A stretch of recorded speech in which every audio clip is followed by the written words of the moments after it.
Como estamos tan bendecidos, hemos ya iniciado este día con la oración, con la Eucaristía y ahora alabando, adorando y glorificando al Señor. Vamos a tener la primera clase del día, clasecita. Y entonces los buenos profesores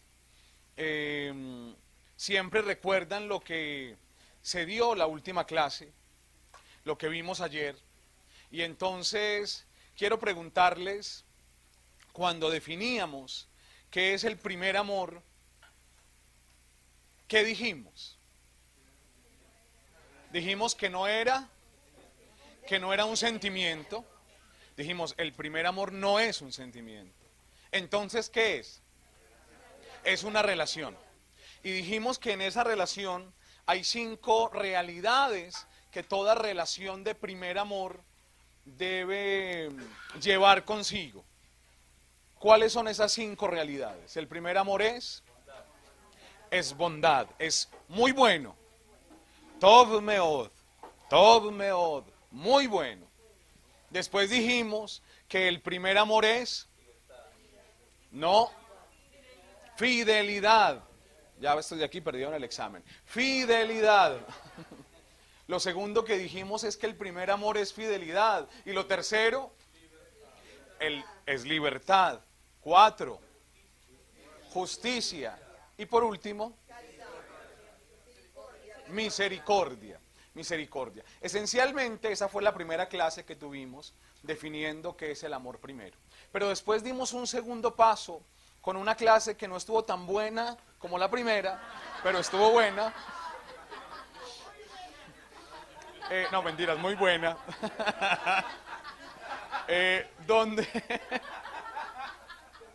Donde aprendimos juntos que precisamente en este camino de primer amor, no solo el caminar hacia el primer amor es un camino nos enseñaron una palabra muy hermosa. Para volver al primer amor se necesita proexistencia. Y que esa proexistencia es la que da el sentido precisamente a nuestro hacer. Bien, yo ayer no les dije, lo tenía preparado para el final, pero quise esperarme hasta hoy para decirles que el primer amor no solo es una relación, sino que el primer amor es una persona. Y es esa la sorpresa del primer amor. Cuando decimos vuelve al primer amor, lo que nos está diciendo el texto del Apocalipsis, la invitación es que volvamos a una persona. Una persona que es muy buena. Una persona que es fiel siempre. Una persona que es libertad y da libertad. Pero también una persona que es justa, una persona que es misericordia. ¿Quién es esa persona? Dios. Dios es esa persona. Entonces, cuando se nos invita, ahora empieza a tener sentido todo. Cuando se nos invita a volver al primer amor, a lo que se nos está invitando esencialmente es a volver a Dios, a volver a Él, a tener una relación seria con Él. Primer amor, entonces el primer amor es el mismo Dios. El primer amor es el mismo Dios. Cuando entonces se nos enfría el amor primero, lo que pasa en el corazón es que de alguna manera el corazón se olvidó de que su primer amor es Dios. El primer amor es descubrir que Dios debe ocupar el centro del corazón, el centro, no una partecita del corazón, el centro. En la renovación del mundo siempre hay un grupo de mujeres entre 30 y 40 años que no se han casado. Yo no sé en Chile, pues, pero en muchas partes yo me encuentro con ese grupo. En Colombia, en Manizales, cuando yo fui asesor de la renovación, era muy común ese grupo entre 30 y 40. Y, y siempre estaban pidiéndole a Dios, iban a un retiro y le pedían a Dios un hombre, pues que se querían casar. De hecho, yo las molestaba y les decía que cada año en nuestro congreso anual la petición iba cambiando. El primer año decían al Señor, Señor, regálanos un hombre santo. Señor, un San José, regálanos un San José. Al año siguiente, al ver que nada pasaba, entonces, no, tal vez estamos muy exigentes. Señor, regálanos un hombre bueno. No importa que no sea santo, juntos nos santificaremos. Un hombre bueno. Tercer año, al ver que nada de nada, entonces ya la petición era mucho más simple. Señor, regálanos un hombre. No importa si no es bueno. Pero cuando llegaba un hombre a la vida de estas mujeres, ese hombre, por la obsesión de pensar que ahí estaba la felicidad, se volvía el centro de sus corazones. Y cuando esa otra persona falla, entonces por eso el mundo se derrumba, por eso el mundo se acaba. Cuando nosotros ponemos cosas o personas en el centro de nuestro corazón, en el centro, y esas personas fallan o las situaciones no se dan, por eso es que la vida se derrumba. Yo no estoy diciendo que a las personas que amamos no deben estar en nuestro corazón. Sí, claro que sí, pero no en el centro. Porque si así una persona falla, es normal que me duela, pero no se me acaba la vida. Si está en el centro, sí. Olvidar el primer amor es sacar a Dios del centro para poner o personas o situaciones o incluso puestos en el centro del corazón. A veces eso pasa en la iglesia, que el centro del corazón se vuelve un puesto. Es que yo he sido toda la vida el que le ha cargado la maleta al padre. Y ese es mi puesto. Y cuando llega otro padrecito que no quiere que le carguen la maleta, entonces la gente dice, no vuelvo a la iglesia. Me han hecho tanto daño. Porque es que el padre no deja que le cargue la maleta. Porque es que es orgulloso. Y ven, a veces nos ponemos demasiado sensibles porque estamos dándole el centro a otras cosas. Y por eso se nos enfría el primer amor. Dios entonces es el primer amor que quiere ocupar el centro de nuestra vida y de nuestro corazón. Ah, pero Pacho ayer nos dijo algo bellísimo. Dentro de todas las cosas que dijo, por fin dijo algo bellísimo. Y es que quien ve a Jesús, no, dijo él citando a Juan, claro, tenía que ser así. Quien me ve a mí, entonces ve a mi Padre. Quien me ve a mí, ve a mi Padre, dice el Evangelio de Juan bellamente. Y entonces, si nosotros queremos conocer ese primer amor que ya no solo es una relación, sino que es una persona, entonces tendremos que, y esa persona es Dios, y queremos conocer a Dios como primer amor, tenemos que conocer a Jesús. Y por eso el bloque que empezamos ahora es un bloque de Cristología. Nuestro curso se llama Volviendo al primer amor. Y estamos haciendo un recorrido que partimos desde el Génesis, después llegamos hasta la proexistencia, y ahora vamos a decir que ese primer amor tiene rostro. El rostro del primer amor es Jesús. El rostro del primer amor es Jesús. Pero antes de eso, es que si no se me olvida, yo quiero hacer un paréntesis pequeñito para complementar algo desde la palabra de Dios que nos enseñó Pacho ayer sobre la existencia. En el Evangelio de Juan, cuando decía que con esto mismo, de que quien ve a Jesús ve al Padre, pero como Jesús, la razón de ser del ministerio de Jesús es dar vida, es el otro, es el amor. Hay un texto en el Evangelio de Juan que ilumina mucho lo que nos decía Pacho ayer. Y es, ustedes se acuerdan, en el Evangelio de Juan, por allá en el capítulo, no sé si 9 u 11, el ciego de... ¿Quién pecó? ¿Se acuerdan? ¿Quién pecó? ¿Quién pecó? ¿Él o sus papás? ¿Se acuerdan el texto de Juan? Que Jesús dice, no, nadie pecó, no. Y entonces ahí, bueno, ese es otro tema para después hablar de la sanación intergeneracional. ¿Quién pecó? Pero bueno, Pero bueno, esa es otra cosa. Y entonces, ¿quién pecó? ¿Cómo se discierne cuándo sí, cuándo no? Bueno, pero el Señor dice, no, pues es que no.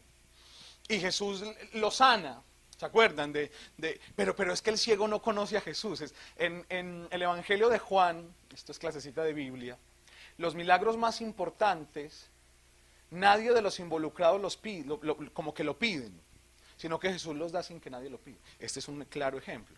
En las bodas de Caná, primer milagro del Evangelio de Juan, quien dice, ninguno de los novios pide milagro, ni siquiera la Virgen. La Virgen lo que dice es, se quedaron sin vino. ¿Qué hacemos?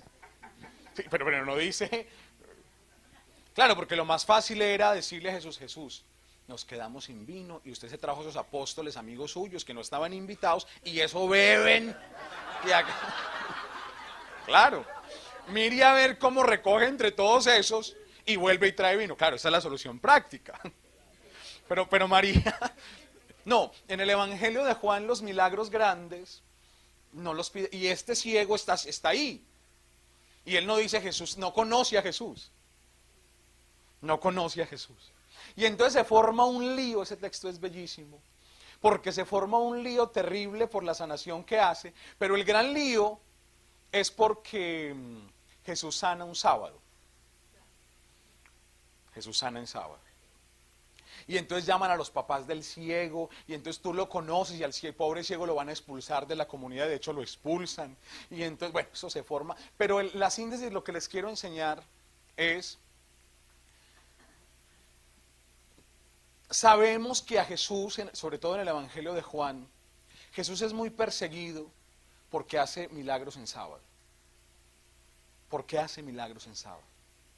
Ahora, la pregunta es, ¿por qué Jesús hace milagros en sábado? Hombre, para evitarse problemas no era más fácil hacer las sanaciones un viernes por la mañana, un jueves, un lunes. O sea, ¿qué necesidad hay de meterse en líos con los sábados? No.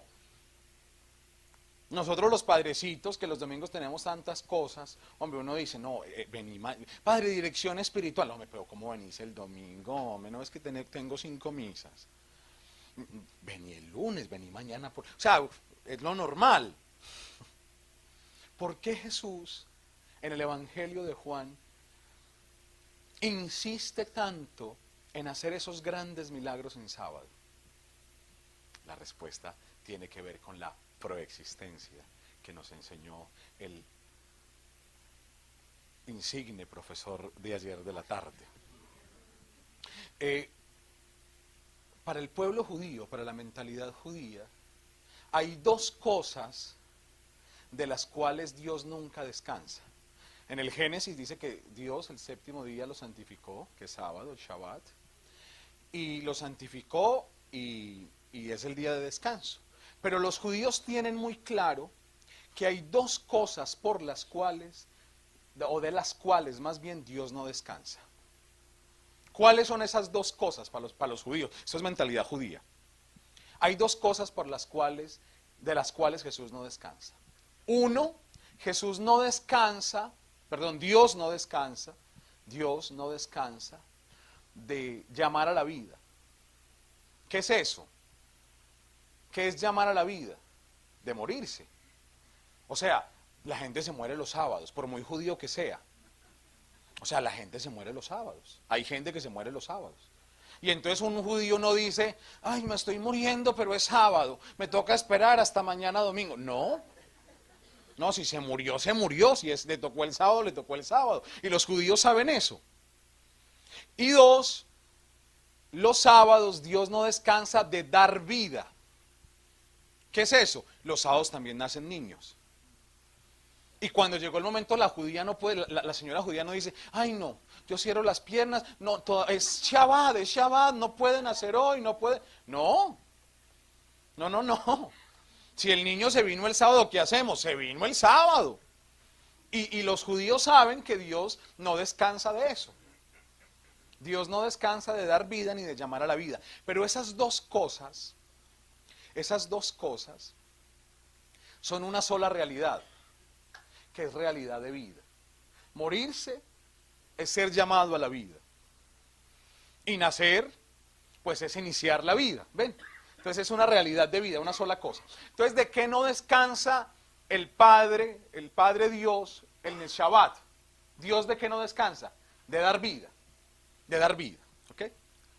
Y Jesús va a decir en ese texto del ciego, va a decir, es que lo que yo hago, se lo vi hacer a mi Padre. Lo que yo hago es lo que mi Padre hace. ¿Y qué es lo que mi Padre hace en Shabbat? Lo único que mi Padre hace en Shabbat es dar vida. Por eso, lo que Jesús hace un sábado, solo lo puede hacer Dios. Dar vida. Y al Jesús sanar al enfermo, lo que está haciendo es dando vida, dándole una nueva oportunidad de vida. Y eso solo lo puede hacer Dios. Por eso le duele tanto a los judíos. Porque eso solo lo puede hacer Dios. Doy vida, proexistencia, lo que nos decía Pacho ayer. Ah, bellísimo, bellísimo. ¿Por qué Jesús sana en sábado? Porque Jesús hace lo que hace su Padre, que no es otra cosa que dar vida. Cierro el paréntesis, esto tenía que enseñarlo el profesor de ayer, pero no sé, no dijo nada de esto. Yo entonces...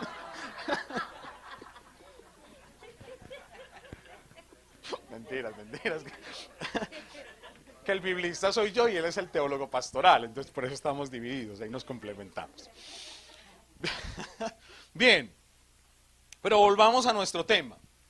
Y entonces, acabamos de decir que el primer amor tiene rostro, y ese rostro es el rostro de Jesús.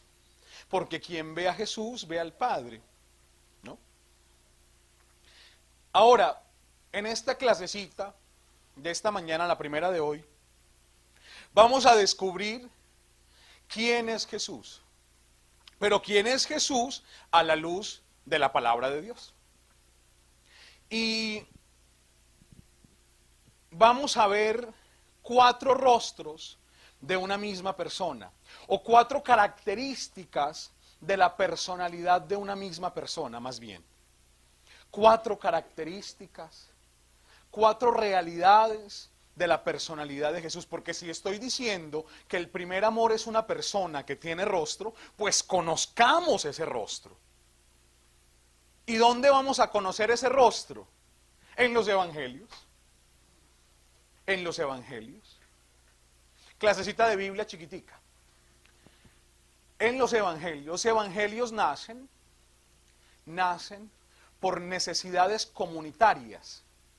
Es decir, la comunidad cristiana empieza a vivir cristianamente, empieza a vivir y empiezan a tener dificultades o empiezan a tener circunstancias. Y entonces en medio de esas circunstancias que empiezan a vivir, empiezan a decir como comunidad, empiezan a decir, bueno, ¿y cómo vamos a contrarrestar esto? ¿Cómo vamos a confrontar esto? ¿Cómo lo hacemos? Y entonces dicen, pues acordémonos de qué nos enseñó el maestro. Contemplemos al maestro. Y así nacen los evangelios. Los evangelios son regalos para la comunidad. Para la comunidad. Saben que hoy en día a mí me da mucha tristeza ver que en la iglesia, a la gente en la iglesia le gusta reunirse, pero no por las razones que deberíamos reunirnos. Un grupo de oración, por ejemplo, uno se reúne para entregarle a mi Dios el dolor o la realidad que tiene, pero uno no piensa en que va a reunirse porque el otro es una bendición, porque el otro es mi hermano, porque el otro es mi familia, sino por intereses egoístas. Yo voy al grupo por mi necesidad, yo voy a la misa por mi necesidad, por cumplir, pero no voy a la misa porque me encuentro con hermanos que son una bendición, un regalo del cielo para mí. Ese elemento comunitario se nos ha perdido. Y sí nos reunimos, pero no nos reunimos para ser comunidad, para ser familia. De esto hablaré mañana, el domingo seguramente, cuando hable de la invitación a no ser amigos, sino a ser hermanos. Pero bueno, eso es un tema mucho más adelante. Siga, usted es bienvenida. Sobre todo por lo que trae en la mano. No sé. No le digo, no, interesado siempre. A propósito, mira este pack. Gracias. Bien, entonces vámonos juntos a esta aventura de descubrir 4 características, 4 realidades de quién es Jesús, el rostro del Padre, el que es el primer amor. Y vamos a irnos entonces, ya les decía, los evangelios, clasecita de Biblia, son realidades que los evangelios nacen en realidades de comunidad. Y entonces el evangelio de Marcos nace, esta es la clasecita de Biblia, nace porque la comunidad al principio dice, bueno, empieza gente a bautizarse, están en Roma por allá, y entonces llega nueva gente, y entonces ¿qué les decimos para evangelizarlos? O sea, ¿cuál es el mensaje para ser discípulos? Esta gente quiere seguir al Señor, el evangelio del discipulado es el evangelio de Marcos, y entonces empieza y dice, la mejor manera de evangelizar es mostrando a un Jesús que actúa, que se mueve, que hace. Un Jesús entonces nace el evangelio de Marcos, que es el evangelio del catecumenado, que es el evangelio del discipulado, pero es el evangelio también donde Jesús se está moviendo. Ustedes si leen el evangelio de Marcos, dice Jesús entró, Jesús salió, Jesús se levantó, Jesús iba de camino, siempre se está moviendo. El evangelio y de las acciones, pero también es fuerte en el sentido, es fuerte sobre todo con los discípulos, pero ¿por qué no entienden? Y los regaña a los discípulos, porque es el camino del discipulado. Cuando ya la comunidad ya sabían cuál era el mensaje del discipulado, empiezan entonces ya, la comunidad empieza a crecer. Y donde hay 2 o más reunidos, siempre hay problemas. O sea, desde que el mundo es mundo, cuando se reúnen 2 o 3, siempre. Vea, usted llegó a esta casa de retiro ayer y llegó con una actitud muy linda bueno, será un momento de formación, de encuentro con Dios, y la mandaron para una habitación con 4 desconocidas o desconocidos. Y usted los vio y dijo, ay, tan simpáticos, y se sonrieron, incluso alguien trajo galletitas de no sé dónde y se repartieron las galletitas, se acostaron a dormir. Y resulta que uno del grupo o una empezó a roncar como camión bajando en primera. O sea, una cosa, y mejor dicho, usted se sentía en un zoológico. Tengo un león al lado, Dios mío, me va a devorar. Y usted no podía dormir. Y usted empezó a decir, pero valiente gras que me vienen a traer a mí aquí, a esta habitación con semejante fiera. No. Y entonces usted empezó ya a decir, ay, no, esto no es tan bueno. O sea, y empiezan a haber dificultades. Fue la primera noche, espere y verá que lleguemos al domingo. No, claro, en las comunidades siempre hay dificultades y siempre hay problemas. En la primera comunidad también habían problemas, también habían dificultades. Ah, pero aquel por qué... Ya se ve que les pasó porque se están riendo. Y entonces, claro, las dificultades llegan. Y la primera comunidad también sufrió esas dificultades. Entonces dijeron, hey, pero es que, entonces, ¿qué hacemos? Y entonces nace el Evangelio de Mateo, que es el Evangelio de la comunidad. Es el Evangelio, Pacho decía ayer algo que es cierto, que es el Evangelio más judío de los 4, porque Mateo, el que escribe, es más judío y está en un ambiente judío. Pero la comunidad, por eso es el Evangelio de la iglesia, de la eclesía, es el único evangelio que utiliza el término eclesía, asamblea, iglesia. Es el Evangelio donde Pedro se da el primado de perdonar, donde se le dice a quien te perdonen los pecados, a quien se los da, es el Evangelio de la iglesia, ¿ven? Por eso. Bueno, pero la clave, miren, el Evangelio de Marcos les enseñé en esta clasecita, hay movimiento. Jesús hace milagros y se mueve y dice y vuelve. En Mateo no. En Mateo Jesús está sentado, hablando hasta no más. Por eso el Evangelio de Mateo se estructura en 5 discursos. Esto no es, Jesús da 5 discursos larguísimos, porque la mejor manera para que la comunidad resuelva sus problemas es escuchando a Dios. Es escuchando. El problema es cuando, o la dificultad cuando uno tiene problemas es que uno siempre quiere hablar. Si no, piensa y verá cuando la esposa tiene problema con el esposo. La esposa no quiere escuchar a nadie, ella quiere hablar. Y habla. Claro. Y el Señor nos enseña con Mateo que los problemas se resuelven escuchando. Escuchando. Evangelio de Mateo. Y después de que la comunidad empieza, bueno, tenían problemas, dificultades, y ya saben cómo resolverlos. Dicen, bueno, pero es hora de salir. Es hora de hacer misión. Estamos muy encerrados aquí. Y entonces dicen, bueno, sí, ¿y qué decimos? Y nace el Evangelio de Lucas, que es el Evangelio de la misión, de la misericordia. ¿Qué enseñamos? Que Dios es misericordia. Y después, al final dicen, bueno, ya sabemos cómo se hacen discípulos. Ya sabemos que en la comunidad hay dificultades y cómo resolverlas. Ya sabemos que ser cristiano también es hacer misión. Pero de todo lo que hemos aprendido, ¿qué es lo esencial? Y nace el Evangelio de Juan, que es el Evangelio de la profundidad, pero también de la sencillez. Los sabios tienen la capacidad de decir cosas de manera sencilla.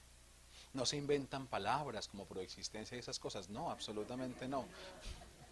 No, pero los sabios, el Evangelio de Juan, por eso es un Evangelio de sabiduría, porque enseña cosas profundas de manera sencilla. Una persona sabia es capaz al final de sus días de decir todo de una manera simple. Santo Tomás de Aquino, el gran doctor angélico, al final de su vida quería quemar todas sus obras, porque dijo, todo lo que yo he dicho es nada con la sencillez y el amor de Dios. Menos mal no se las dejaron quemar, gracias a Dios, pero claro, nos habíamos perdido. Sí, pero así son los sabios. Tal vez uno de los teólogos más grandes del siglo pasado, Hans Urs von Balthasar, un teólogo que tiene unos libros complejísimos. A mí me gusta leerlo de vez en cuando. Me encontré con una obrita de él, un librito. Y yo leí ese librito y me pareció tan sencillo que yo dije, seguramente este fue el primer libro que escribió, eso como tan simple. Fue su última obra. La obra se llama, se los recomiendo, es un librito chiquitico, Si no os hacéis como este niño. ¡Ah! ¡Qué libro precioso! Ven, la sabiduría de decir las cosas. Entonces el Evangelio de Juan nace en esa dinámica. Si no os hacéis como este niño. Si no os hacéis como este niño. Lindísimo, una obra chiquitita. Bien, Hans Urs von Balthasar. Balthasar, es alemán, es un... ¿ah? Con S. B-A-L-T-H, Balthasar. Bien, Hans Urs von Balthasar. Bien, ya con este contexto, entonces ahora sí, ya sabemos cómo nacen los evangelios. Vamos a ver, a contemplar a Jesús en cada uno de esos evangelios. Vamos a iniciar entonces con el primer evangelio que se escribió, el Evangelio de Marcos. ¿Quién es Jesús para Marcos? ¿Quién es el primer amor para Marcos? El capítulo 1, versículo 1 ya nos trae la respuesta. Y yo quisiera, trajeron Biblia, que me lean capítulo 1, versículo 1, pero me lean distintas versiones. O sea, alguien lee y si su Biblia dice una cosa distinta, por favor levanta la mano y también lee. ¿Listo? Marcos 1:1. Sí, ¿quién lo encuentra? ¿Quién lo encontró? Tú. Allí, sí.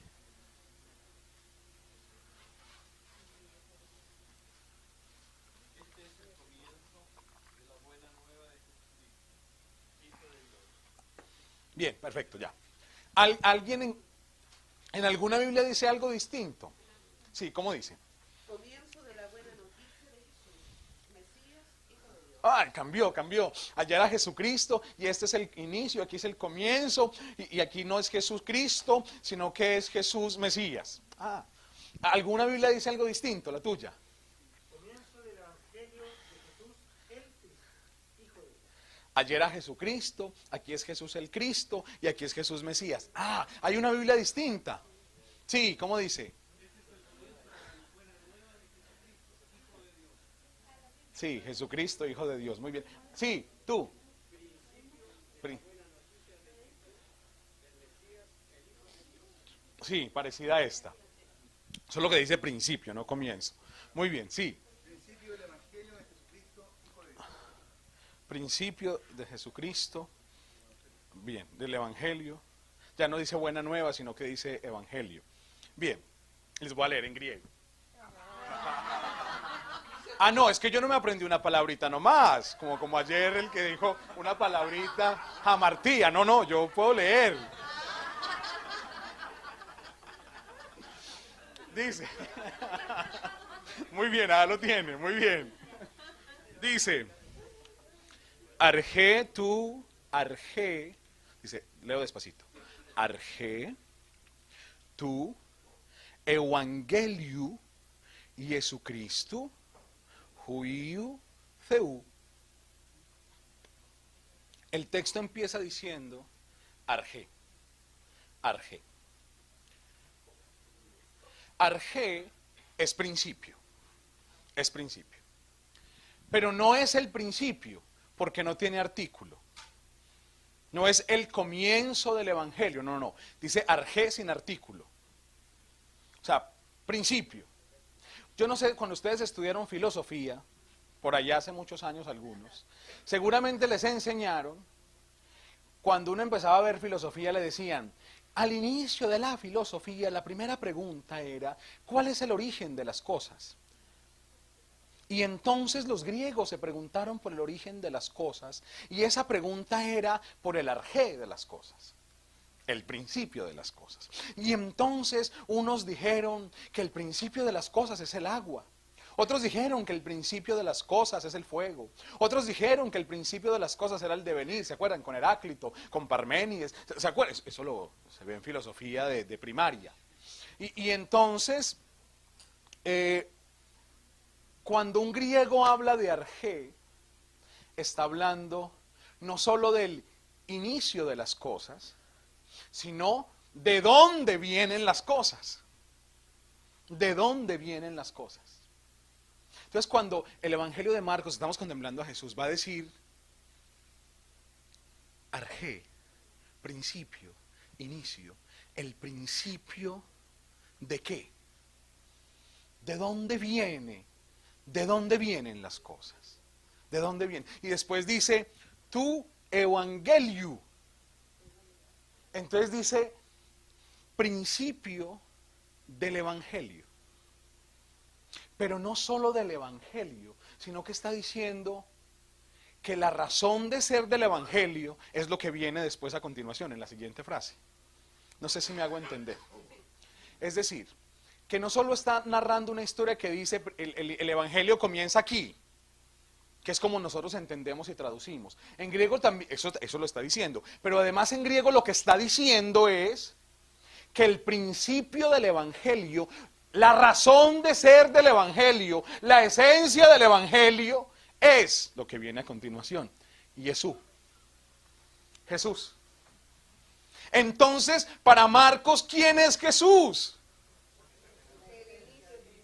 El anuncio, el principio del evangelio, la razón de ser del evangelio. ¿Y qué significa la palabra evangelio? Pero no una buena nueva cualquiera. La palabra evangelio significa exactamente una noticia que transforma la vida. Por eso es que es una buenísima noticia. Una buenísima noticia. Hay una historia, tengo tiempo, sí. Y si no, le robo tiempo al siguiente profesor, que es muy generoso. En la antigüedad no era normal que hubiesen muchas noticias. O sea, no es como ahora, que uno prende la televisión y sabe qué está pasando en Croacia, sabe qué está pasando en Inglaterra, sabe qué está pasando en Rusia, sabe qué está pasando en cualquier rincón del mundo, fácilmente cuando uno prende el televisor, porque estamos llenos de noticias. Tan es así que hay canales de televisión que se dedican 24 horas a dar noticias, casi siempre malas. En la antigüedad no habían muchas noticias, solo había una noticia que valía la pena, solo una. Y esa noticia era si estamos en guerra. Solo era porque de eso dependía el futuro del pueblo. Y de esa primera noticia se desprendían dos noticiecitas. Una noticia buena y una noticia mala. ¿Cuál era la noticia buena? No, ganamos la guerra. Porque siempre los pueblos querían pelear. Y la mala noticia era, perdimos la guerra. La palabra evangelio en el contexto griego está muy inspirada en una historia famosa de una batalla que tuvieron los griegos. Los griegos tuvieron una batalla de la cual dependía su futuro con el pueblo babilonio seguramente, en la famosa llanura de Maratón o de Maradona, a unos 40 kilómetros de Atenas. Y el pueblo había decidido, dice la leyenda, porque esto es medio leyenda, historia, leyenda, había decidido que si perdían la guerra, las mujeres que estaban en Atenas se iban a suicidar, se iban a quitar la vida.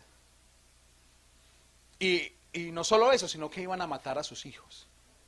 ¿Por qué? Porque decían, es mejor morir por nuestra propia mano que caer en manos del pueblo enemigo.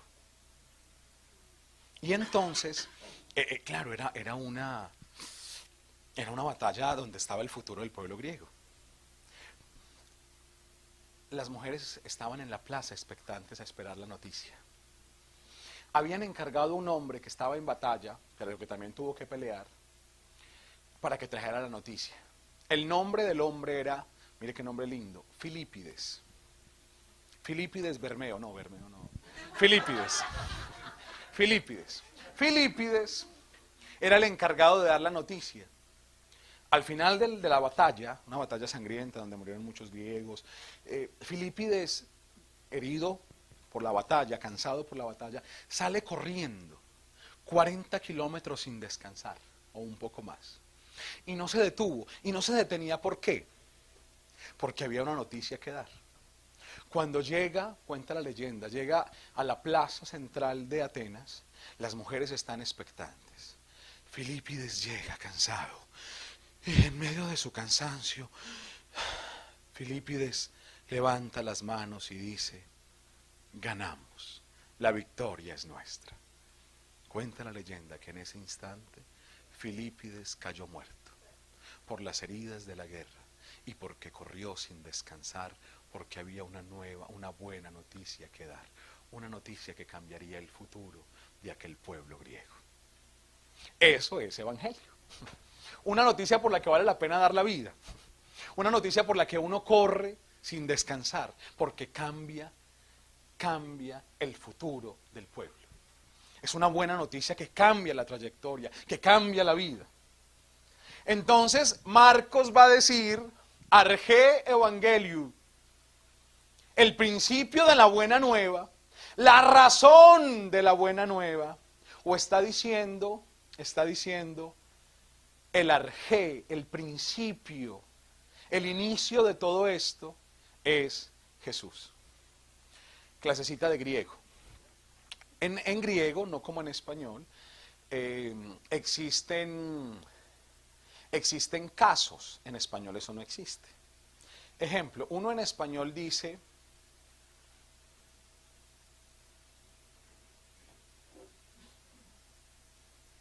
la casa de Juan está lejos. ¿Sí? La casa de Juan está lejos. Para yo decir de Juan, ven que utilizo la partícula de, la preposición de, ¿cierto? O sea, de pertenencia. La casa le pertenece ¿a quién?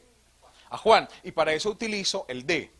En griego, eso no funciona así.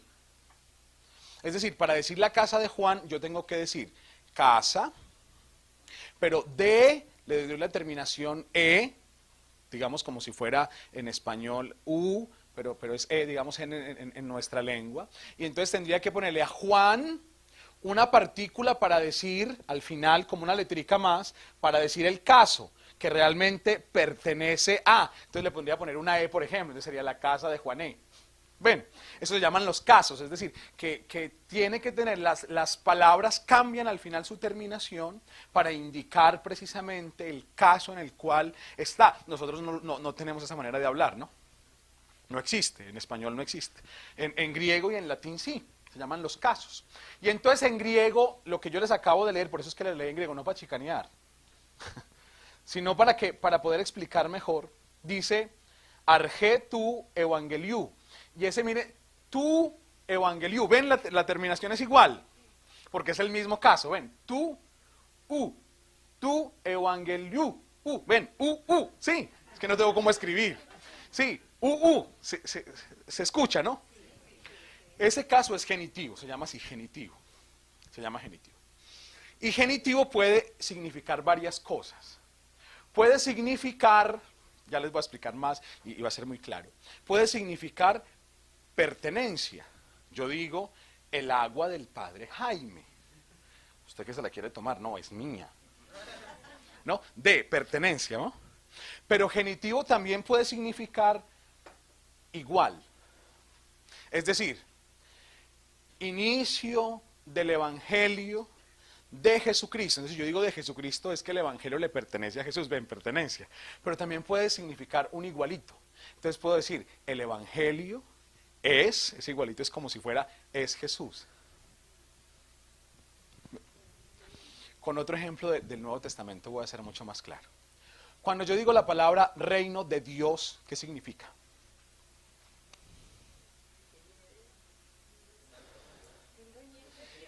Dos cosas. Primero, que el reino viene de Dios, pero también que el reino es Dios.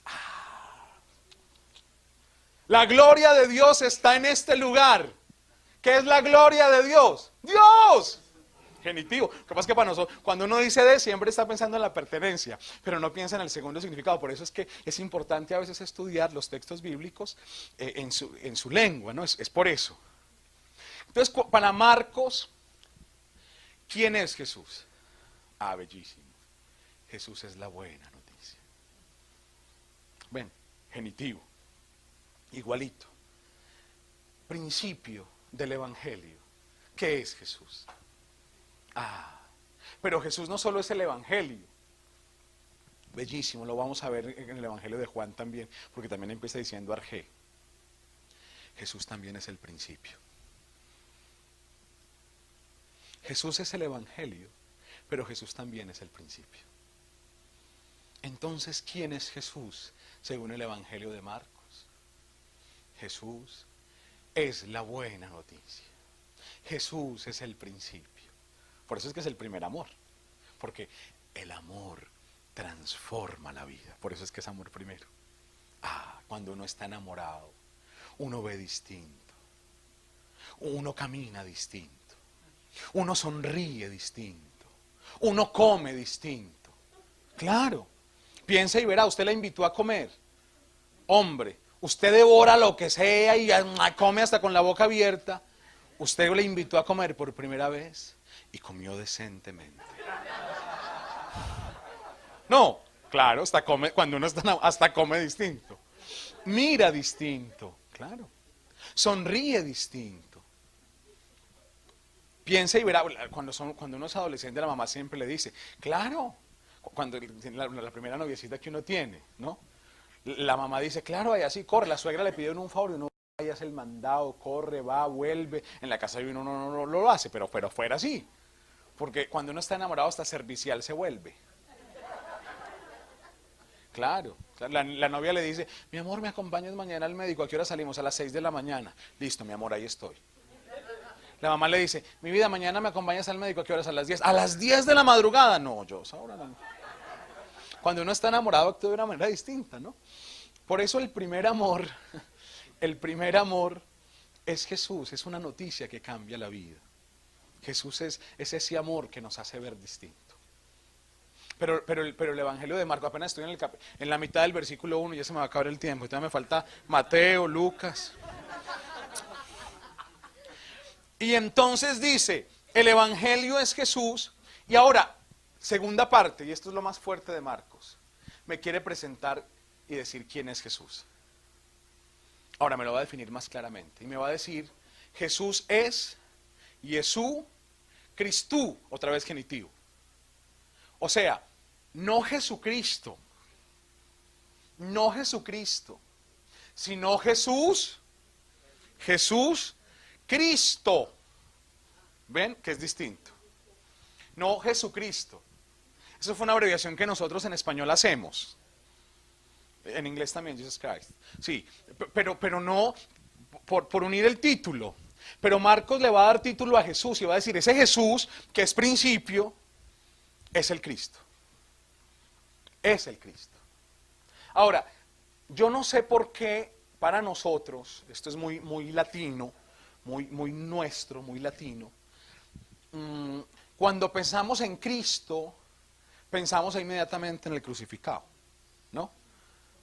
Por lo menos en Colombia es así, yo no sé si en Chile, pero cuando en Colombia pensamos en el Cristo, uno inmediatamente piensa en Jesús así, crucificado. Pues la palabra Cristo no significa, no tiene nada que ver con cruz, nada que ver con cruz. De hecho, la traducción aquí es muy buena porque decía él, Mesías. Pero Mesías, no solo Mesías, Cristo significa ungido. ¿Quién es Jesús para Marcos? El ungido. El ungido. Pero para Marcos no es suficiente decir que es el ungido. Tiene que decir que también es el Hijo de Dios. ¿Por qué? Porque la palabra Cristo no era un uso exclusivo para el Mesías. O sea, para el que esperábamos, sino que una persona que podía hacer milagros, una persona que hablaba bonito, como nosotros. Uno cuando ve a un predicador como el del profesor ayer en la tarde, el segundo, uno dice, uy, ese man es ungido. Estoy diciendo Cristo de alguna manera. O uno escucha cantar a la niña que estaba aquí cantando tan lindo y dice, uy, es ungida, ¿no? Uno dice, qué unción. Y así decimos, no, viene un predicador ungido. El ministerio de música de nuestra comunidad tiene una unción, ¿no? Nosotros, los carismáticos hablamos así, ¿o no? Así hablaban también los judíos. Cuando habían un tipo chévere que hablaba con autoridad, decían, uy, qué ungido. Un Cristo. Entonces Marcos va a decir primero, Jesús es el ungido. Pero no es un ungido cualquiera, es el ungido. No es un ungido cualquiera, es el ungido. Por eso se dice es el Mesías, el que esperábamos. ¿Ven? El Evangelio de Marcos se divide en dos partes. Todo el Evangelio de Marcos, esto es clase, estamos en clase, perdónenme que no esté predicando, pero ustedes vinieron a formarse, a curso. El Evangelio de Marcos se divide en dos partes. La primera parte, Jesús, el Mesías, y la segunda parte, Jesús, el Hijo de Dios. Los primeros 9 capítulos presentan a Jesús como Mesías y los otros capítulos presentan a Jesús como el Hijo de Dios. Bellísimo. Y desde el principio nos trae toda la división del libro. Ahora, este Jesús, porque estamos contemplando a Jesús, Jesús es el Mesías, pero después va a decir, Huío Theú, el que también es hijo de Dios. Es hijo de Dios. ¿Por qué la insistencia de Marcos en presentarnos a un Jesús que es Mesías, hijo de Dios? Porque si nos quedamos solo con el Mesías, corremos el riesgo de seguir a Jesús por lo que Jesús nos da y no por lo que Jesús es. La gran tentación del discípulo será esa: seguir a Jesús por lo que hace y no por lo que es. La tentación de Jesús en el Evangelio de Marcos, paréntesis pequeñito, otra clasecita de Biblia chiquitica, mini clase. En el Evangelio de Marcos, las tentaciones de Jesús, no se habla de que Jesús lo subieron al alto monte, no. En el Evangelio de Marcos Jesús, dice el Evangelio que solo Jesús fue tentado. No hace una descripción de las tentaciones. ¿Por qué? Porque en el Evangelio de Marcos Jesús solo tiene una tentación. cuando se encuentra con Pedro, ¿se acuerdan? Y dice, apártate de mí, Satanás. Satanás significa tentador. Es no hacer la voluntad del Padre. La gran tentación para Jesús en el Evangelio de Marcos es no hacer la voluntad del Padre. Que será la misma tentación de los discípulos, no hacer la voluntad de Dios. Esas son tentaciones de verdad.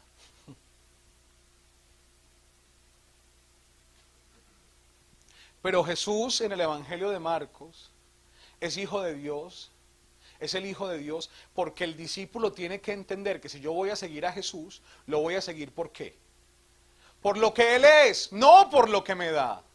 De ahí la insistencia de Jesús en el Evangelio de Marcos, después de que hacía un milagro, porque en Marcos ya les dije que estaba haciendo milagros y se movía, después de que hacía un milagro Jesús les decía, pero no se lo digas a nadie. Nadie le obedeció. En serio, usted cuenta todas las historias que Jesús dice, pero no se lo digan a nadie. La gente salía inmediatamente a gritar. O sea, en el Evangelio de Marcos a Jesús no le hacen caso. Porque Jesús, eso se llama en teología, eso se llama el secreto mesiánico. ¿Y por qué hay tanta insistencia de Jesús en el secreto mesiánico? En el no se lo digan a nadie. Porque Jesús no quiere que lo sigan por lo que hace, sino por lo que es. ¿Cuántas veces nosotros seguimos al Señor más bien por lo que nos da? Y uno ve que mucha gente en la renovación o en nuestras comunidades llega, hasta nosotros a veces llegamos porque necesitábamos algo. Dios es tan bueno que se vale de eso para dejarnos. Pero mucha gente no persevera porque reciben lo que necesitaban y se van. Porque se quedaron con las cosas del Señor y no con el Señor de las cosas. De ahí que busca primero el reino de Dios y todo lo demás vendrá por añadidura. Encontrar al primer amor es encontrar no las cosas que me da Dios, sino que es encontrar al Dios de las cosas. Tendríamos que caminar mucho más en nuestra iglesia y en nuestra comunidad en esto. Porque ¿por qué seguimos al Señor?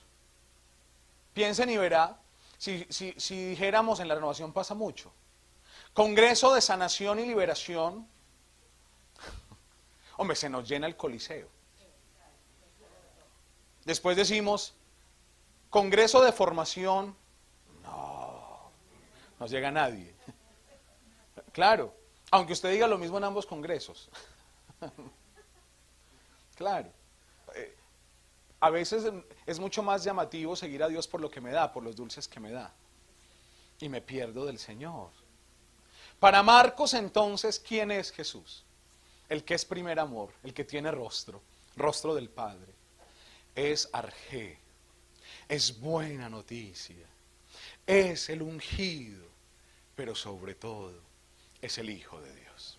El culmen de este Hijo de Dios, cuando se entiende que Jesús es Hijo de Dios en Marcos, dice el texto, cuando el soldado traspasó su costado, eso es de Marcos, traspasó su costado y entonces dijo, este sí que era Hijo de Dios. No dice el Hijo de Dios, deja en suspenso, porque el Evangelio de Marcos es dramático. Por eso la pasión de Marcos es terrible, es sangrienta. Jesús no tiene consuelo. Porque es un drama, realmente todo el Evangelio de Marcos es un drama. Es un drama, y entonces el drama al final de la traición de los amigos, el drama de no ser consolado, de que se burlan de él, el drama de que ni siquiera calman su sed. En el Evangelio de Mateo el drama es menos, todavía hay sufrimiento. Ya en Lucas la cosa empieza a ponerse como más deportiva en la pasión. Y en Juan, no, pues es que en Juan Jesús va con la cruz, se despide de las mujeres, de la Virgen, de todo, o sea, como que va como de paseo. Pero por la intención del Evangelio, ¿no? Pero Marcos es cruel. Incluso por eso no dice, el soldado no dice, este es el Hijo de Dios, no. Dice, realmente este era Hijo de Dios, pero no dice él. Ese él da el título. No es lo mismo decir, este es un padre o este es padre, a decir, este es el Padre. ¿Ven la diferencia? Claro, suena distinto a decir, este es servidor de la renovación, a decir, no, este es el servidor de la renovación. Hay diferencia. Pero el soldado cuando traspasa el costado en Marcos dice, este es hijo de Dios. Este es hijo de Dios. Ven el culmen del evangelio, que se divide en dos partes. Tengo que seguir, quisiera quedarme en Marcos porque hay muchos detalles, pero sigamos con Mateo. Con Mateo. ¿Quién es Jesús para Mateo? Capítulo 1, si mi memoria no falla, versículo 23, que alguien lea por favor. Capítulo 1, versículo 23. ¿Quién es Jesús para Mateo? Ahí va a decir. Sí, si lo encuentras, léelo. Sí, sí, ese es, sí. Sepan que una virgen concebirá y dará a luz un hijo, ¿Mm? y los hombres lo llamarán Emmanuel, que significa Dios con nosotros. ¿Quién es? Aquí está la respuesta. ¿Quién es Jesús para Mateo? El Emmanuel, el Dios con nosotros. Por eso en el Evangelio de Mateo, clase de Biblia, buenísimo, en el Evangelio de Mateo no hay ascensión. Jesús no se va para los cielos. No se va, no hay relato de la ascensión. ¿Por qué? Porque, ¿cómo termina el Evangelio de Mateo? Váyanse al final, las últimas hojas del Evangelio de Mateo. Dice, yo estaré con ustedes. Así termina el Evangelio de Mateo. Último capítulo, por allá. Porque yo estaré con ustedes. Eso es de Mateo. ¿Alguien lo encontró? Es la cita que estoy... Léelo. ¿Qué versículo es ese? ¿El último? No. Antecito del... Sí, pero ya se está acabando el Evangelio, ¿no? Exacto. El último capítulo al final del Evangelio, así termina. Les dije que Mateo es el Evangelio de la comunidad, ¿cierto? Y, es ¿Y cuál es la clave para que la comunidad no se caiga? Que Jesús esté siempre. Que Jesús esté siempre. Ayer Pacho dijo algo que es cierto, dentro de alguna bobadita cierta tenía que decir. En Mateo Jesús se muestra como el nuevo Moisés. Por eso en el capítulo 5 Jesús se sienta, el discurso de las bienaventuranzas, pero no solo ahí, siempre está enseñando. Y se muestra como el nuevo Moisés, precisamente porque siempre los judíos pensaban que en la Torá, no hay nadie más importante que Moisés para los judíos, pero en la Torá, de alguna manera, Moisés los acompañaba. Ven, la presencia de Moisés en la ley. Para nosotros ya no. Para nosotros es Jesús el Emmanuel, el que está con nosotros hasta el fin del mundo. Jesús entonces, para Mateo, es el Emmanuel, el Dios con nosotros, el que nos acompaña. Entonces, ¿qué es el amor primero? Es el que tiene rostro, el que siempre está conmigo cuando me levanto y cuando me acuesto, cuando estoy alabando, bendiciendo y glorificando al Señor, pero también cuando estoy pecando, cuando me estoy portando mal. Dios también está ahí, también me acompaña, no para juzgarme, sino para amarme. En los momentos difíciles Dios me ama, en los momentos de bendición Dios me ama, en los momentos de pecado Dios me ama. Dios siempre me está amando. Eso es lo que enseña Mateo. Cuando tenemos problemas en la comunidad, ahí está Él para recordarnos que nos acompaña hasta el final de los tiempos. En Mateo es bellísima la presencia de Jesús siempre. Jesús no se va. En Mateo Jesús no se va. No hay ascensión, insisto, no hay ascensión. Ven, no sé si sabían esto, pero es bellísima la manera como se lee cuando uno lee el Evangelio así, con el rostro de Jesús. En Mateo hay una historia que contarse, una historia que empieza. ¿Cómo empieza el Evangelio de Mateo? Con la genealogía. ¿Y empieza desde quién? Desde Abraham. Pero después de David dice de Abraham. La historia que empezó con Abraham. Es decir, Mateo quiere contar una historia que empieza con Abraham y va hasta el final de los tiempos. Y desde Abraham hasta el final de los tiempos, ¿quién siempre ha estado presente? El Emmanuel. Es decir, Él siempre ha estado ahí. Entonces, ¿quién es el primer amor? El que siempre ha estado. Diríamos en términos joánicos, el que permanece. El que siempre ha estado ahí. El que permanece. Hay muchos más elementos en Mateo, pero sigo. Y me voy a ir con Lucas. Me voy a ir con Lucas. ¿Quién es Jesús para Lucas? ¿Quién es Jesús para Lucas?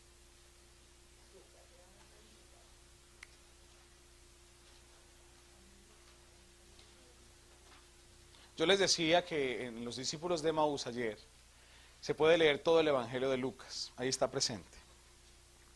Y les di la clave también porque el centro de Lucas, está, el culmen de Lucas está en el capítulo 15.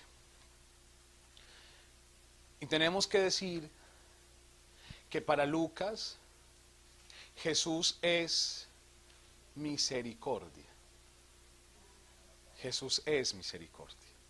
El rostro de Jesús en Lucas es misericordia. Pero quiero aquí hacer una salvedad leyendo capítulo 15, sobre todo la parábola del Padre Misericordioso, que Jesús no solo es misericordia para los pecadores,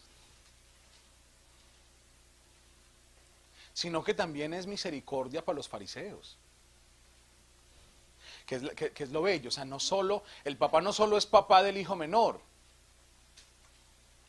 también es papá del hijo mayor. A veces se nos olvida ese pedacito. Yo por eso a veces cuando veo en la iglesia tanto fariseo me lleno de consuelo diciendo también para ellos, ay, misericordia. No, porque hay una tentación del fariseísmo en medio de nosotros impresionante. Pero bueno, la misericordia también es para los que somos fariseitos. Para los fariseítos también, porque todos tenemos algo de fariseitos. Todos tenemos algo de hijo mayor.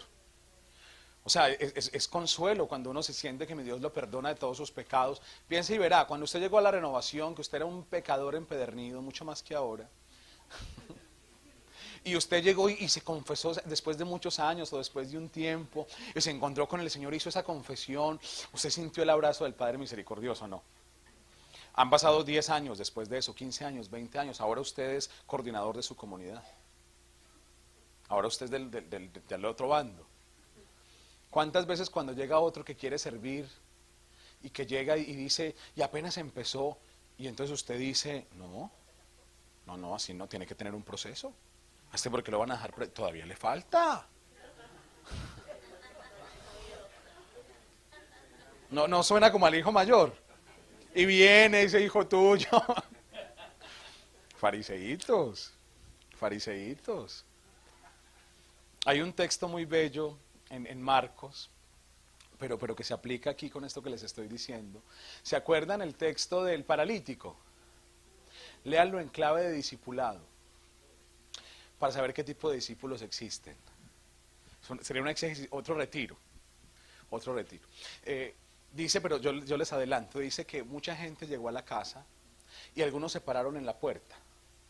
Esos son los discípulos que creen que porque llegaron primero uno se para en la puerta y no dejan entrar a nadie. Los que se creen dueños del Espíritu Santo de la casa, que están parados en la... Es que ni siquiera dejan entrar al pobre enfermo. O sea, el pobre enfermo, lo normal es que por lo menos nosotros los carismáticos en los congresos de sanación a los enfermitos los ponemos adelante, por lo menos. Pero los discípulos, estos discípulos no dejan entrar a nadie. Fariseitos. Bueno, pero en Lucas hay misericordia para todos. En Mateo es, que es el más judío de todos, es el más duro con los fariseos. Mateo es el que le dice a los fariseos, raza de víboras, sepulcros blanqueados, los ayes, ay de vosotros, escribas y fariseos.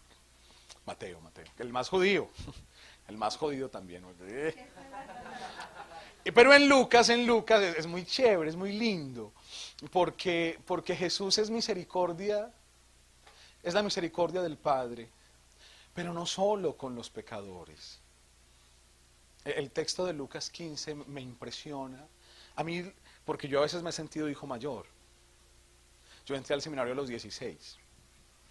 Yo a veces me siento hijo mayor. Y yo tenía un compañero, esto es como testimonio, que entró a los 45 años al seminario, yo entré a los 16. Y él me molestaba y me decía, y al final nos van a pagar lo mismo. El texto bíblico, ¿no? Que yo empecé, y a mí me daba rabia. Hijo mayor, ¿no? Que uno se va sintiendo también así. Pues desgastó. Y yo le decía, pero un día entendí. Yo lo molestaba y le decía, pero eso ya le entregó el cuero a mi Dios, ¿ya para qué? Pero yo con rabia. Pero un día el Señor me mostró y me hizo entender que aunque nos van a pagar lo mismo al final, la vida eterna si somos fieles, pero que yo tuve el privilegio de conocerlo temprano. Y no hay mayor privilegio, y ese no me lo quita nadie, de empezar a trabajar temprano para Él. Y aunque me pagan lo mismo, desde temprano trabajé para Él. Ahí me consuelo, pero... No, pero para decir que somos hijos mayores, uno a veces es así. Uno a veces no se alegra de que el otro sea, de que mi Dios le haga fiesta. Uno quiere que también le hagan fiesta a uno. Así somos. Pero Jesús, en la parábola del Padre Misericordioso, dice, el culmen de esa parábola es cuando dice, y el hijo se enteró, y no quería entrar a la fiesta. Y el texto bellamente dice, y su padre salió. El papá salió. Y dice el texto, y le rogaba, le suplicaba para que entrara. No sé si habían pensado en esa frasecita, el papá que le suplica a su hijo. A nosotros nos enseñaron en la renovación con Martín Valverde, el amor no se mendiga, el amor se merece. No lo aprendimos y ya uno hasta lo predica. Pero Dios se hace mendigo de amor. Por eso es que es misericordioso. Porque no solo nos perdona, sino que nos mendiga que entremos a la fiesta. Lucas 15. Un Dios que mendiga. Dios que es Dios. El ser más grande, el más poderoso. El creador de los cielos y la tierra. Se hace mendigo de amor. Mendigo de amor por mí. Eso es misericordia. Eso es misericordia. ¿Qué es el primer amor? El primer amor tiene rostro. Rostro de mendigo que me suplica que entre a la fiesta. Porque vivir en misericordia, vivir en amor, es vivir de fiesta. Es vivir de fiesta. El llamado es a que vivamos en clave de fiesta. Eso nos lo enseña Lucas. Que vivir en la clave de primer amor es vivir en clave de fiesta. A veces nosotros los católicos somos tan tristes. Yo hago el ejercicio, yo tengo 13 años de sacerdote, ya les voy contando mi vida. Y en estos 13 años, solo un año he trabajado en parroquia, solo uno. Que es lo mejor, o sea, la parroquia es un amor, el padre que tiene su parroquia, o sea, no hay nada más bonito. Pero bueno, a mí me tocó ser un añito, el resto he estado siempre enseñando, siempre he sido profesor y ahora canciller, siempre enseñando. Y entonces, pero en esa parroquia, en ese tiempo de primer amor, de amor con la gente, yo entendí esto de cómo la misericordia se debe vivir en clave de fiesta. Y yo le decía a mis feligreses, porque yo veía cuando celebraba la misa, y lo veo constantemente, que la gente cuando entra al templo, pareciera que detrás del templo hubiese un letrero inmenso que dice, prohibido sonreír. O sea, la gente llega... O sea, la gente viene del auto, caminando a la iglesia y viene conversando, y entra al templo inmediatamente... O sea, yo no estoy diciendo que haya que llegar pues a los gritos, por el lugar que inspira respeto, pero si me voy a encontrar con el Señor, si voy a una fiesta, y a veces vivimos la vida no en clave de fiesta. En eso piensen y verá que la esposa cuando se va con el esposo por una fiesta, la esposa le dice, si vas a hacer mala cara no vamos. Ya lo conoce, que es mal geniado. No, en esta vida cristiana tenemos que sonreír más, tenemos que vivir en felicidad. A veces le amargamos la vida a los demás. Yo tengo que decir con tristeza que a veces los más amargaditos somos los consagrados. El otro día me invitaron a un retiro de monjas, de religiosas, y entonces al final, bueno, fue un retiro muy bonito, pero al final ellas pidieron un momento de preguntas y respuestas. ya al final del retiro. Y la más joven, siempre las más jóvenes, encargadita de la pastoral vocacional, me levanta la mano y me dice: padre, usted sabe que las comunidades religiosas estamos en crisis, tenemos problemas vocacionales, padre. ¿Será que nos falta oración, vida espiritual?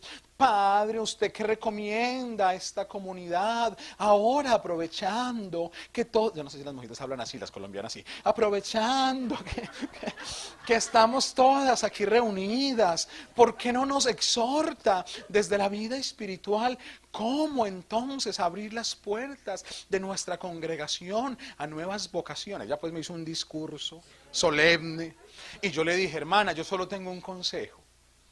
Hermanas, sonrían más. Que no hay nada más extraordinario que ver a una monja sonreír. Porque cuando una monja sonríe se vuelve atractiva. Cuando nos vemos felices, ustedes quieren que su convento se les llene, sonrían más. Piensen en los conventos de claustro. Los conventos de claustro en el mundo son los que menos problemas de vocación tienen ahora. Pero usted va a un convento de claustro y las monjitas hacen fiesta por todo. Llegó Pacho, llegó Pacho.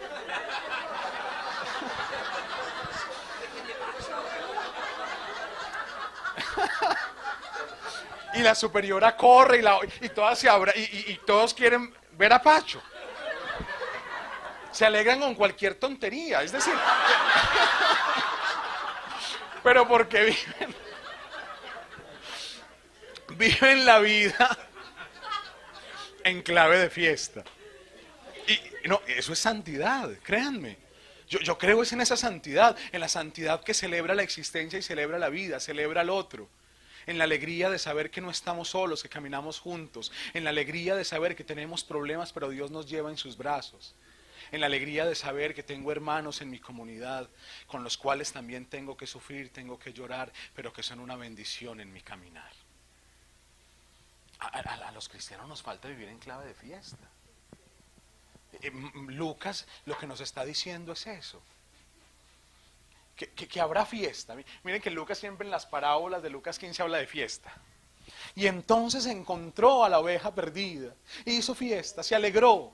La mujercita perdió su monedita y cuando la encontró hizo fiesta. Fiesta por una moneda. No, además porque es una cosa, ustedes saben que las parábolas, podemos hacer otro curso de Biblia con Pacho, invítennos. No, mentiras. Pero todas las parábolas, en las parábolas, siempre hay un elemento lógico y un elemento ilógico. Todas las parábolas tienen algo descabellado, todas. Y lo descabellado de la monedita, además porque lo lógico que es, en Israel a las mujeres viudas, no como en Colombia, las mujeres viudas no son pobres, pero en Israel sí, una mujer viuda no tiene nada. Entonces las comunidades cada año le hacían un regalito, le daban 10 moneditas. Entonces a la pobre se le perdió una, claro, había que buscarla. Eso es lo lógico, ¿no? Había que buscar. Pero lo ilógico es que cuando la encuentra hace fiesta. ¿Cuántas monedas se gasta haciendo la fiesta? Eso es ilógico. Además porque cuando uno hace una fiesta, no solo llegan los invitados, siempre llega alguien que uno no conoce. Que es amigo, que es el primo del amigo que vino de vacaciones y el otro dice: vamos a la fiesta, que allá son muy queridos. ¿Cuánto se gastó la mujercita haciendo la fiesta? Bueno, pero es para decir todo esto con Lucas: el primer amor debe ser vivido en clave de fiesta. En clave de fiesta. Nosotros vamos confundiendo las cosas y los términos. Pensamos que el cristiano más espiritual es aquel que incluso cuando ora cambia la voz. Señor omnipotente y grande y majestuoso. Ay no, ese tiene una solemnidad para hablar con Dios, una unción. No, no. Y en la casa es bien mal hablado. No, la vida, tenemos que ser, para poder vivir la santidad en clave de fiesta, la vida en clave de fiesta, el amor, tenemos que, como somos, nos relacionamos con Dios en la alegría, sonreímos. Por eso podemos compartir la vida. O sea, nuestra meta, perdónenme hermanos míos, con Lucas lo estoy diciendo, nuestra meta no es ser ángeles. Pues hubiera sido más fácil para Dios, entonces crear ángeles. No. La misión es que seamos nosotros mismos. Y somos nosotros mismos entre más nos parezcamos a Jesús. De eso nos hablará Pacho seguramente más tarde, cuando nos presente a Jesús. Pero claro, porque el hombre encuentra su realización en la medida en que se parezca a Él, a Jesús. Y Jesús Jesús es 100% Dios, no 50 y 50, no, 100 y 100. 100 porque lo otro es herejía, pero 100% hombre, 100% Dios, pero 100% hombre. Jesús lloró a sus amigos, pero Jesús tenía sentido del humor. Ustedes leen los evangelios y uno ve el Jesús es chistoso, es gracioso. Hay 5,000 y llama a un, vaya pues denles de comer. Chistoso. No tenemos nada. Y de pronto aparece un muchachito con 5 panes y 2 peces, porque ninguno de los apóstoles, todos escondieron el alimento inmediatamente. Claro. Claro, se aseguró y dijeron, no hay nada. Y no faltó el que dijo, no, pero yo sí traje. Yo vengo de Arica, pero aquí somos generosos, yo traje. Y entonces, y el Señor dice, bueno, vaya pues, Jesús, eso es gracioso, sabe qué va a hacer, ¿no? Pero los manda a sufrir un poquito primero. Oh, ese es el picante de la vida, es así. La vida es así. En las bodas de Caná, cuando Jesús le dice a María, es una frase hebrea, aunque está traducido al griego, es un modismo lo que Jesús le dice a María, un modismo, no es como nosotros, hay palabras que no se traducen a expresiones que son muy de la cultura, muy de la región. Por ejemplo, aquí ustedes dicen, padre, mucha pega. ¿Pega? A mí ya me explicaron, pero pega en Colombia o es el pegado del arroz, o venga la pega, es otra cosa. Pero aquí es trabajo, ¿no? Pero eso lo entienden ustedes, es una frase. Cuando yo digo, ¿cómo traduce uno al inglés cuando un mexicano dice, no manches, güey? O cuando uno en Colombia dice, no, ese man es más saludable que agua de Malva. ¿Eso cómo se traduce? O sea, que siempre está saludable, que agua de Malva. Uno traduzca eso a otro, eso es propio de la región. Pues bien, Jesús le dice a su mamá, pero también en un tono así picarón. La frase hebrea traducida al español es, mamá, ¿y a ti y a mí qué? Porque ella dice, no hay vino. Entonces le dice, ay, pero a vos y a mí qué.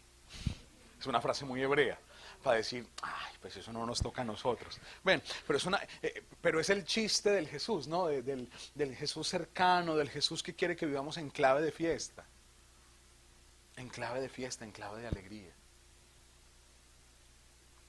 Jesús que es capaz de demostrar sus sentimientos en libertad.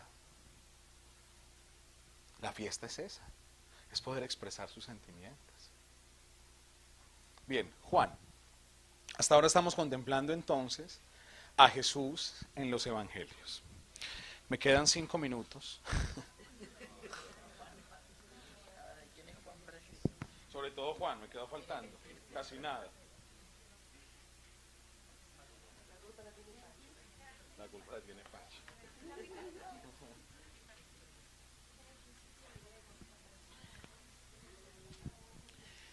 Y aquí dice, capítulo 1, versículos 1 al 5.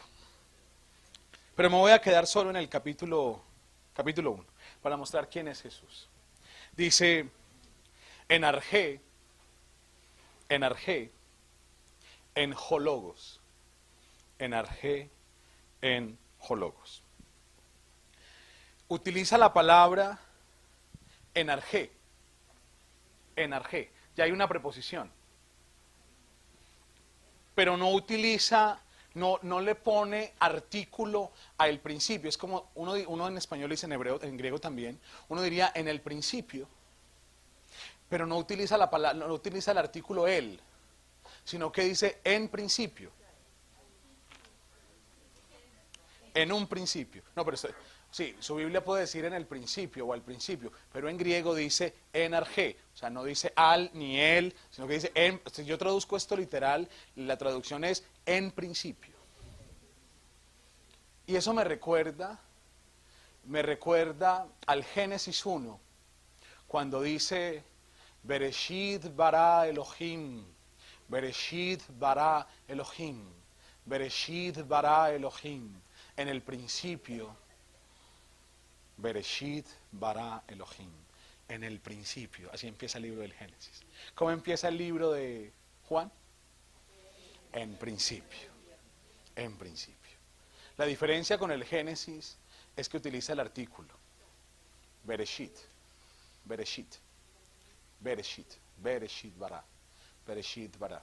Bara es el verbo, creo. Bereshit es en principio. Elohim, Dios. Bereshit bara Elohim. Y dice, en el principio creó Dios. Pero aquí es en arjé, sin artículo. O sea, va más allá antes del principio. O sea, en el principio del principio de las cosas. Pero está diciendo que el principio del principio de las cosas es Jesús. Entonces, ¿quién es Jesús? Jesús es principio. Pero también es el principio del principio del principio. ¿Quién es Jesús para Juan? Es el principio. Enarjé. Porque dice enarjé en hologos. En es verbo ser o estar. Nosotros en español el verbo ser o estar son dos verbos distintos. En griego y en hebreo, y en muchas lenguas como en inglés también, el verbo ser o estar se escribe de la misma manera. Yo digo I am, yo soy o yo estoy. Pues aquí dice en el principio y utiliza el verbo ser o estar. Entonces puedo decir en el principio estaba o era. Existía la palabra. Desde siempre existía, pero no solo existía, estaba. Por eso el doble principio. Por eso es el principio que siempre ha estado, que siempre está. Pero también era el principio que era, es decir, el principio del ser, de las cosas. Estoy muy enredado, que los veo con cara de... ¡oh! No, y a los de atrás empiezan a decir que sí, entonces no sé si es que están dormidos o cuando uno no entiende nada, uno pone cara de intelectual. ¿Han visto que uno pone cara de intelectual cuando empieza a mover la cabeza y... no está entendiendo nada? No, para decir que el verbo ser o estar está diciendo, al yo decir que Jesús era, estoy utilizando el verbo ser. El verbo ser, entonces estoy diciendo que el principio del ser de las cosas, porque estoy utilizando el verbo ser, era el logos, o sea Jesús, ¿no? Pero también estoy diciendo que estaba. Cuando hablo de estaba, estoy hablando de un inicio, empezó a estar. Entonces en el tiempo, el estar es de cronología, es decir, que todas las cosas empezaron por Jesús. ¿Sí? ¿Ahora sí? Bien, bien, perfecto. Enarjé en hologos. Y va a decir que lo que era y existía es la palabra. Es la palabra, logos. Pero ¿qué significa la palabra logos en griego? Porque para Jesús, para el Evangelio de Juan, Jesús es logos. ¿Y qué es logos? Logos significa dos cosas.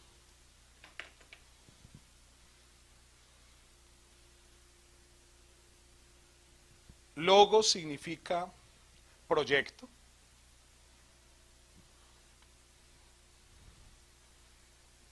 Y logos significa realidad. Pero son dos cosas distintas. En el principio había un proyecto. Era el proyecto. En Jesús, por eso nosotros, ya en Jesús nosotros estamos. Somos su semejanza. ¿Ven? Pero también estamos diciendo con logos, es una realidad. Es la palabra. Es la palabra, es real. Jesús, el primer amor es real. Es real, pero también es proyecto. Pero cuando, recuerden, ¿quién escribe el Evangelio de Juan? ¿Un judío o un griego? Un judío, que sabe griego, pero de conocimiento judío, de formación judía.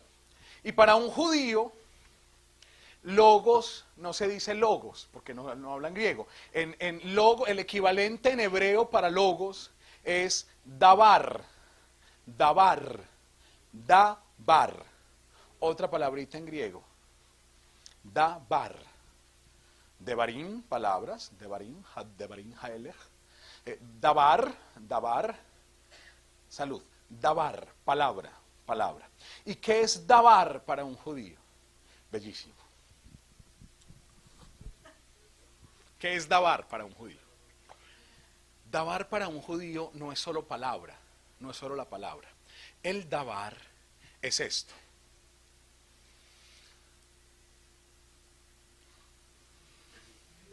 Cuando uno va a hablar y pronunciar la palabra, antes de hablar, uno toma aire. No. Entonces yo voy a decir, Pacho Bermeo, deme 10 minutos más. ¿No? Pero ven que uno, y entre más fuerza le quiere dar a la palabra, ayer Pacho cuando pronunció jamartía, respiró antes con fuerza. Jamartía, y le salió del alma, ¿no? Es que él es especialista en eso, en jamartía. Es jamartólogo. Pero noten que cuando uno las palabras le salen del corazón, uno se entona, ¿no? Uno como que le sale la respiración distinta cuando uno habla con... No, eso es dabar. Dabar es la palabra, pero que nace desde el... Por eso para los judíos, dabar y ruaj están unidos. Dabar es como el pensamiento que lleva la respiración. Yo estoy, mientras respiro, pienso, ¿qué voy a decir, no? Y el ruaj es el viento que sale primero, antes de la palabra. Eso es profundo. ¿Perdón? Hebreo. Griego, logos, hebreo, dabar. ¿Sí? Pero entonces, ¿qué es dabar? Dabar es... Pero miren que es también el pensamiento de lo que voy a decir. Mientras uno respira, como que piensa, ¿no? La palabra. Por eso es que es palabra, pero no es la palabra pronunciada, sino que es la palabra pensada internamente, inspirada, que sale por medio del ruaj. Sí, eso es Biblia profunda. No crean pues que trajeron a cualquiera. Yo no hice un diplomado en Tierra Santa de Arqueología, ¿no? Yo estoy 4 años.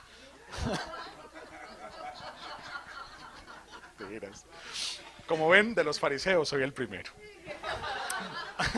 Y de los fariseos el primero. Y entonces, cuando yo pienso en quién es Jesús para Juan, estoy pensando en, ya no en la proexistencia, sino por eso para el judío cuando dice logos, está pensando en la preexistencia del verbo, en el que es eterno. Porque no solo es la palabra que se pronuncia, sino que es el eterno que está desde Dios. ¡Ay, qué belleza! Contemplamos a la palabra eterna, pero que se quiere encarnar. Cuando un judío habla de dabar, de logos, está hablando de la eternidad de un Dios que se hace carne, pero que es eterno, que es grande, que es poderoso, que siempre ha existido, pero que se ha querido encarnar. La palabra se pronuncia. Lo que hablaba Pacho ayer de la encarnación. Esto ya teológicamente hablando es así, en lenguaje bíblico. Pero, atención, esto es chévere porque escriben en griego. Pero ¿escribe quién? Un judío. Pero el judío habla ¿qué? ¿Cuál es la lengua de los judíos en tiempo de Jesús? Arameo. Ayer le explicaba a alguien por qué los judíos hablan arameo y no hebreo. Eso es otro curso. Por eso no me pagaron.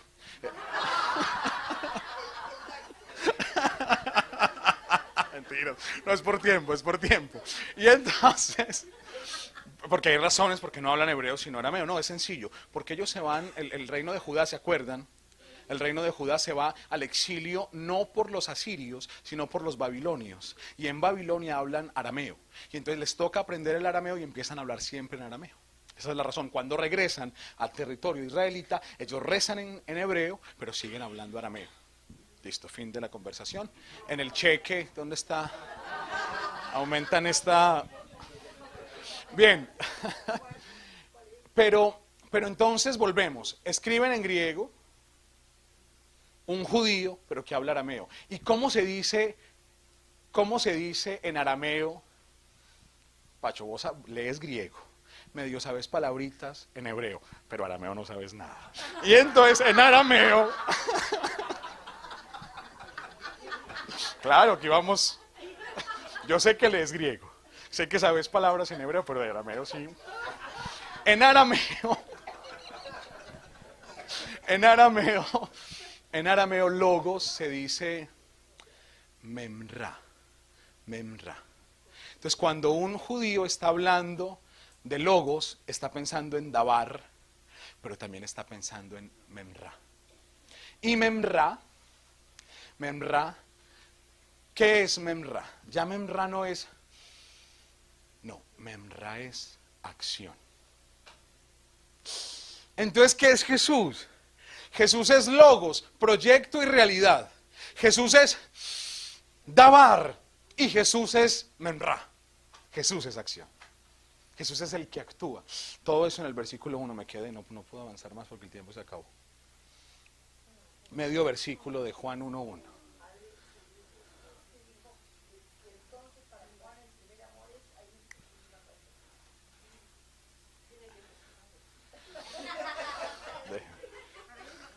No, el primer amor es eso, es lo que les estaba diciendo. El primer amor es logos, que es proyecto y realidad.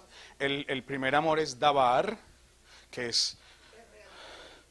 Y es memra, que es realidad. Que es acción, perdón, acción. Hasta ahora entonces, ¿qué dijimos? En síntesis de todo esto. Hemos contemplado el primer amor, que es una persona. Que es una persona. Que tiene rostro. Y dijimos que esa persona fue lo que vimos ayer. Pero es más.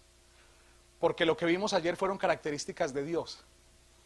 El Dios que es bueno. El Dios que es fiel. El Dios que es libre. El Dios que es justo. Y el Dios que es misericordioso.